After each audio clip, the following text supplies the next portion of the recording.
jusqu'au manuel d'histoire pour enfants, sans jamais être remis en cause. Le mythe des casques à cornes a collé avec notre esprit pour les mêmes raisons que d'autres fausses idées.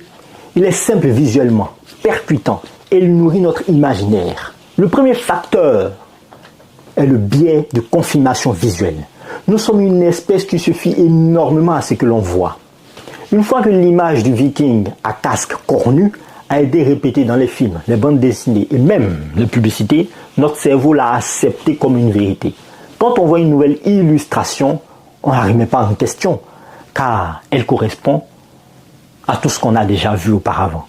Ensuite, ce mythe est flatteur pour notre imaginaire collectif. Les cornes symbolisent la puissance, la force brutale et une nature presque bestiale.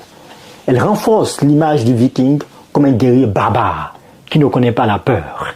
C'est une représentation bien plus romantique que la réalité d'un guerrier qui portait une simple casque en fer, bien plus sobre.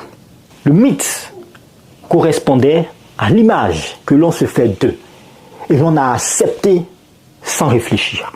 Enfin, la transmission culturelle a fait le reste.